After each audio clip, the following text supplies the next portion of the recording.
Janeiro 31, lendo a história de Deus. Jó 33. Mas agora, Jó, escute as minhas palavras. Preste atenção em tudo o que vou dizer. Estou prestes a abrir a boca. As minhas palavras estão na ponta da língua. As minhas palavras procedem de um coração íntegro. Os meus lábios falam com sinceridade o que eu sei. O Espírito de Deus me fez. O fôlego do Todo-Poderoso me dá vida. Responda-me então, se puder. Prepare-se para enfrentar-me. Sou igual a você diante de Deus. Eu também fui feito do barro. Por isso, não devo inspirar nenhum temor e a minha mão não há de ser pesada sobre você. Certamente, você falou na minha presença. Eu ouvi bem as suas palavras. Estou limpo e sem pecado. Estou puro e sem culpa. Contudo, Deus procurou em mim motivos para a inimizade. Ele me considera seu inimigo.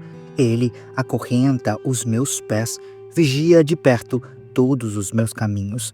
Mas eu digo que você não está certo, porque Deus é maior que o homem.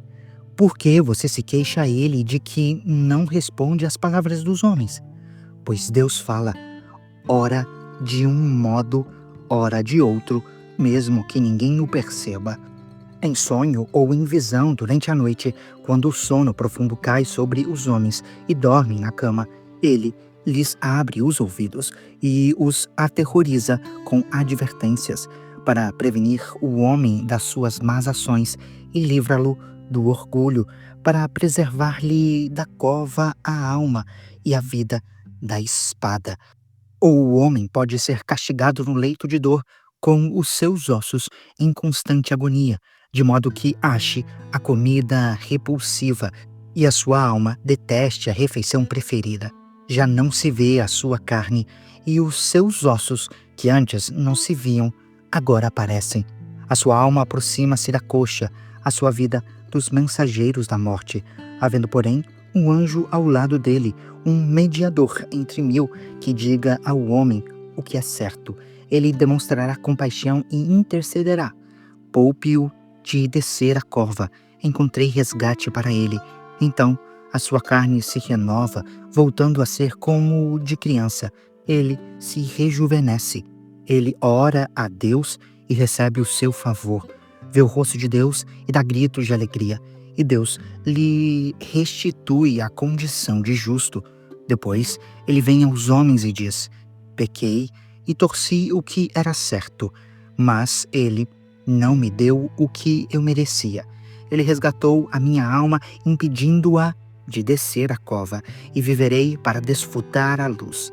Deus faz dessas coisas à humanidade 2 ou até mesmo 3 vezes para recuperar-lhe a alma da cova, a fim de que refulja sobre o homem a luz da vida. Preste atenção, Jó, e escute-me. Fique em silêncio e falarei. Se você tem algo a dizer, responda-me. Fale logo, pois quero que você seja absolvido. Se não tem nada a dizer, ouça-me. Fique em silêncio, e eu lhe ensinarei a sabedoria. Jó 34. Eliú continuou: ouçam as minhas palavras, ó sábios. Escutem-me, vocês que têm conhecimento, porque o ouvido prova as palavras, como a língua prova o alimento. Tratemos de discernir juntos o que é justo e de aprender o que é bom. Jó afirma: sou inocente, mas Deus me nega a justiça. Apesar de eu estar certo, sou considerado mentiroso. Apesar de não ter culpa, a sua flecha me causa ferida incurável. Que homem existe como Jó, que bebe zombaria como água? Ele é companheiro dos que fazem o mal e anda com os ímpios. Pois diz: não há lucro para o homem que agrada a Deus. Por isso, escutem-me, vocês que têm bom senso longe de Deus, que ele faça o mal, e do Todo-Poderoso, que ele pratique a iniquidade. Ele retribui ao homem conforme o que este fez, e lhe dá o que a sua conduta merece. A verdade é esta: Deus não faz o mal. O Todo-Poderoso jamais perverte a justiça. Quem o nomeou para governar a terra? Quem o encarregou de cuidar do mundo inteiro? Se fosse a intenção dele e ele removesse o seu espírito e o seu fôlego, a humanidade pereceria toda de uma vez e o homem voltaria ao pó. Portanto, se você tem entendimento, ouça-me, escute o que tenho a dizer. Acaso quem odeia a justiça poderá governar? Você ousará condenar aquele que é justo e poderoso? Não é ele que diz aos reis: vocês nada valem, e aos nobres: vocês são ímpios? Não é verdade que ele não mostra parcialidade a favor dos príncipes e não favorece o rico em detrimento do pobre, uma vez que todos são obra das suas mãos? Morrem em um momento, em plena noite, cambaleiam e passam. Os poderosos são retirados sem a intervenção de mãos humanas, pois Deus vê o caminho dos homens, ele enxerga cada um dos seus passos. Não há escuridão ou trevas densas o bastante, onde os que fazem o mal possam se esconder. Deus não precisa de mais tempo para examinar os homens, antes de levá-los à sua presença para julgamento. Sem depender de investigações, ele destrói os poderosos e põe outros no lugar, visto que repara nos atos que estes praticam. Derruba-os e eles são esmagados pela impiedade deles. Ele os castiga onde todos podem vê-los. Isso porque deixaram de segui-lo e não deram atenção aos caminhos por ele traçados. Fizeram chegar a ele o grito dos pobres e ele ouviu o clamor dos necessitados. Se, porém, ele permanecer calado, quem poderá condená-lo? Se esconder o rosto, quem poderá vê-lo? No entanto, ele domina igualmente sobre homens e nações, para evitar que o ímpio governe e prepare armadilhas para o povo. Suponhamos que um homem diga a Deus: sou culpado, mas não voltarei a te ofender. Mostra-me o que não estou vendo. Se age mal, não tornarei a fazê-lo. Quanto a você, deveria Deus recompensá-lo quando você nega sua culpa? É você que deve decidir, não eu. Conte-me, pois, o que você sabe. Os homens que têm bom senso me dizem, os sábios que me ouvem me declaram. Jó não sabe o que diz, não há discernimento nas suas palavras. Ah, se Jó fosse provado ao máximo pela sua resposta de ímpio, ao seu pecado ele acrescenta a revolta, com desprezo, bate palmas entre nós e multiplica as suas palavras contra Deus. Jó 35. Eliú prosseguiu: você acha que isso é justo? Pois você diz: serei absolvido por Deus. Contudo, você pergunta: que vantagem tenho eu e o que ganho se não pecar? Desejo responder a você e aos amigos que estão com você. Olhe para os céus e veja, observem as nuvens muito acima de você. Se você pecar, em que isso afetará Deus? Se os seus pecados foram muitos, em que isso o prejudicará? Se você for justo, em que isso beneficiará Deus? Ou o que ele receberá da sua mão? A sua impiedade só afeta os homens, os seus semelhantes. A sua justiça, os filhos dos homens. Os homens se lamentam sob fardos de opressão, imploram que os libertem do braço dos poderosos. Mas não há quem pergunte: onde está Deus, o meu Criador, que de noite faz surgir em cânticos, que nos ensina mais que aos animais da terra e nos faz mais sábios que as aves dos céus? Quando clamam, ele não responde por causa da arrogância dos ímpios. Aliás, Deus não escuta a vã súplica que fazem. O Todo-Poderoso não lhes dá atenção.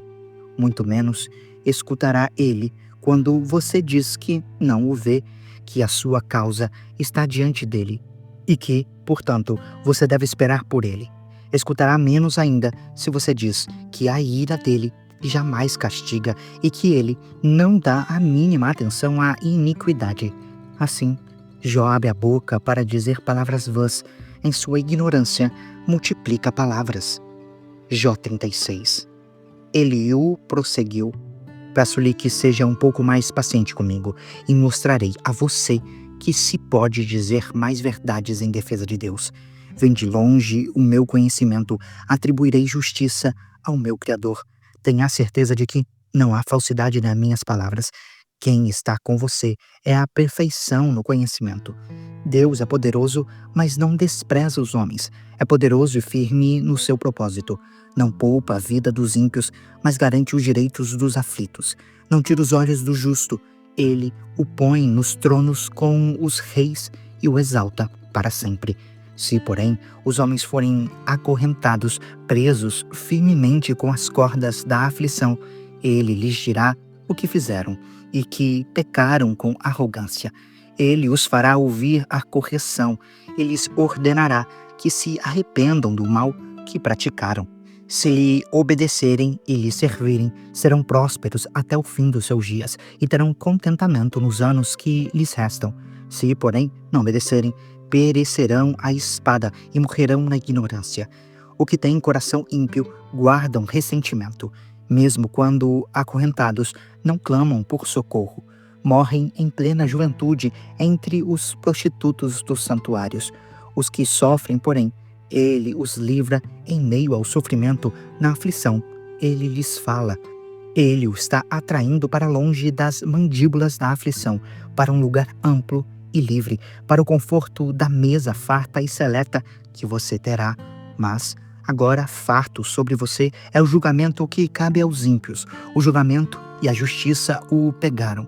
Cuidado, que ninguém o seduza com riquezas, não se deixe desviar por suborno, por maior que este seja. Acaso as suas riquezas, ou mesmo todos os seus grandes esforços, dariam a você apoio e alívio da aflição? Não anseie pela noite, quando o povo é tirado dos seus lares. Cuidado, não se volte para a iniquidade, que você parece preferir à aflição. Deus é exaltado pelo seu poder. Quem é mestre como ele? Quem lhe prescreveu os caminhos ou lhe disse, agiste mal?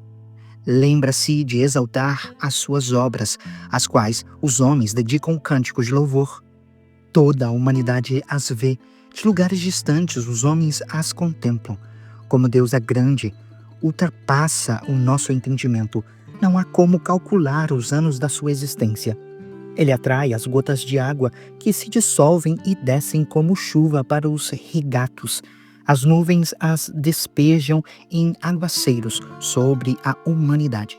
Quem pode entender como ele estende as suas nuvens, como ele troveja desde o seu pavilhão? Observe como ele espalha relâmpagos ao redor, iluminando até as profundezas do mar. É assim que ele governa as nações e lhes fornece grande fartura.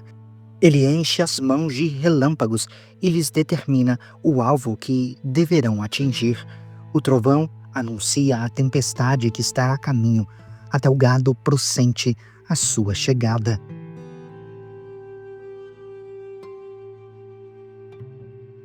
Você acabou de acompanhar a Bíblia 365, lendo a história de Deus. Se você quer acompanhar com outra versão bíblica, registrar a sua leitura, dar sugestões, participar de nosso grupo no WhatsApp ou até mesmo fazer pedidos de oração, acesse sempre www.abiblia365.com.br. E lembre sempre, em leituras diárias, confortaremos e fortaleceremos a nossa fé.